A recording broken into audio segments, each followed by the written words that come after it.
ايام قليله تفصلنا عن مشاهده المعلم الكبير طبعا في المغرب، ملعب مولاي عبد الله يستضيف مباراه كذلك المغرب والنيجر. طبعا انتم عارفين ان الملعب في الرباط، وكذلك اعتقد البنيه التحتيه جاهزه والملاعب جاهزه لاستضافه كاس افريقيا وكذلك كاس العالم. عمل كبير طبعا من الاستاذ فوزي لغجه. اعلامي خويا هما اعطوا له القيمه ديالو. جوهر هذا الملعب كان طوب. طيب السلام عليكم ورحمة الله وبركاته، يعطيكم العافية جميعا يا إخوان. أنا في الطيارة المغربية لأول مرة في حياتي ومعي مبخوت. السلام عليكم، لأول مرة محمد عدنان في المغرب رسميا. نورتوا يا جماعة بالمغرب، نورتوا. أنا نورت.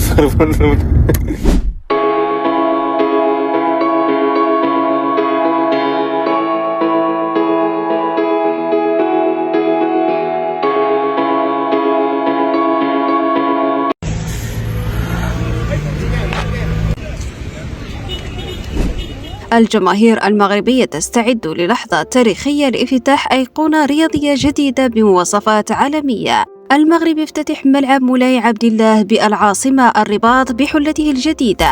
المملكة المغربية تبهر العالم بتحفة فنية ومعمارية من الطراز الرفيع.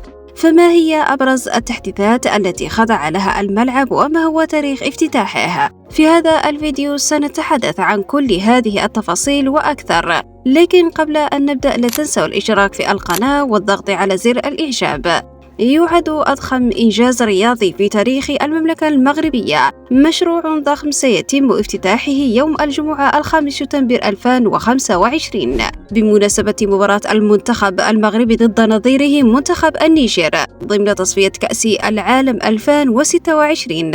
هذا الملعب ليس مجرد منشأة رياضية عادية، بل هو أيقونة جديدة للمغرب ورمز حضاري يعكس مكانة المملكة المغربية على الساحة الرياضية العالمية. فهذا المشروع لم يكن صدفة، بل جاء ضمن رؤية شاملة لتطوير البنية التحتية الرياضية استعدادا لاحتضان كأس إفريقيا 2025 وكأس العالم 2030 إلى جانب إسبانيا والبرتغال. العاصمة الرباط تستعد للحظة تاريخية بإعادة افتتاح الملعب التاريخي الجديد في حلته الجديدة بعدما خضع لعملية تأهيل شاملة رفع الطاقة الاستيعابية إلى 69 ألف متفرج، وتوزيع المدرجات التي تتميز بتصميم حديث يغطيها بالكامل، وجاءت مبنية على 3 طوابق لتوفير الرؤية المثالية للجماهير.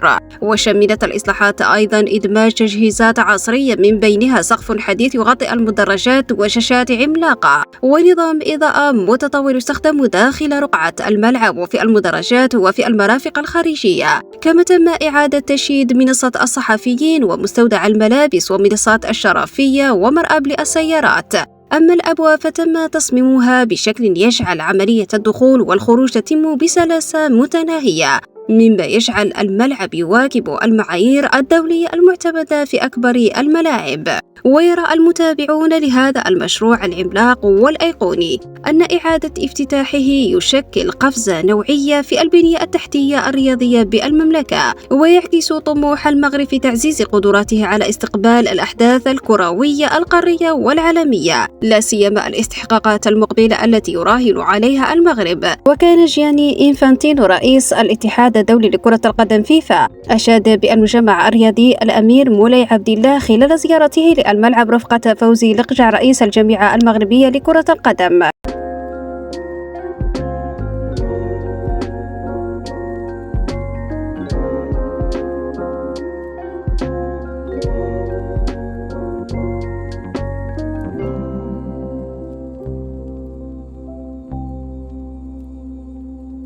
ويعيش الشارع المغربي هذه الأيام حالة من الترقب والحماس، معتبرا أن هذا الصرح الرياضي الجديد هو رمز لطموح وطن وشغف جماهير تعشق كرة القدم.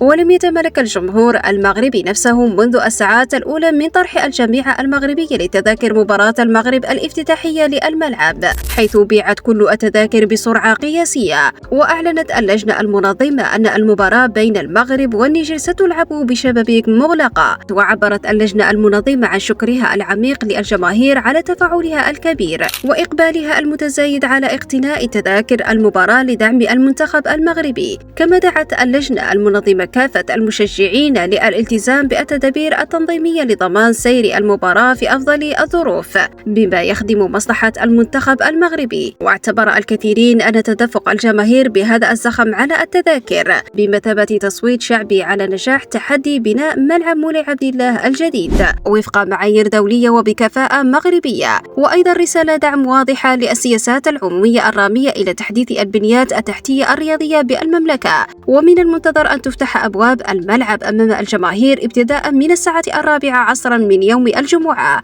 وذلك لتسهيل عملية الولوج للملعب وتفادي الازدحام. وسيحضر حفل افتتاح الملعب الجديد ومتابعة المباراة العديد من صناع المحتوى المغاربة والعرب، أبرزهم الفلسطيني محمد عدنان واللبناني بلال الحداد، بدعوى من وزارة السياحة المغربية، وذلك بهدف تعزيز الترويج للسياحة الوطنية والتعريف بالثقافة الرياضية المغربية. هذا اكل مغربي. شو دجاج مغربي. هذا السفة. الله اخلق على السفة. نجرب الدجاج المحمر. اول شيء شو تعمل؟ بتحط الخبز هيك يا معلم، وين بده خميره، من بعد الخميره بتغمس فيها الدجاج، ثم من بعدها فيها الدجاج، ايوه هيك، ثم من بعدها بتفتح معك. طيب السلام عليكم ورحمة الله وبركاته، يعطيكم العافية جميعا يا إخوان. أنا في الطيارة المغربية لأول مرة في حياتي ومعي مبخوت. السلام عليكم، لأول مرة محمد عدنان في المغرب رسميا. تعرف حاجة عن المغرب؟ الشيء الشعب مضياف بشكل خرافي، وفيه كرم وفيه طيبة عمرك ما راح تشوف هذا. شوف سافرنا كثير صح؟ نعم. أنا أتحداك لو نسيت هذه السفرة طول عمرك. كلام كبير. وقبل بداية مباراة المغرب والنيجر سيقام حفل فني كبير يهدف الحفل الفني إلى خلق أجواء احتفالية فريدة من نوعها تجمع بين متعة الفن وإثارة كرة القدم حسب المنظمين. ودعت اللجنة المنظمة الجماهير للحضور مبكرا والاستمتاع بجميع الفقرات المبرمجة وضمان نجاح هذا الافتتاح التاريخي الذي تترقبه الجماهير المغربية بشغف كبير. وإلى هنا وصلنا إلى نهاية الفيديو. لا تنسوا الاشتراك في القناة والضغط على زر الإعجاب ليصلكم كل جديد.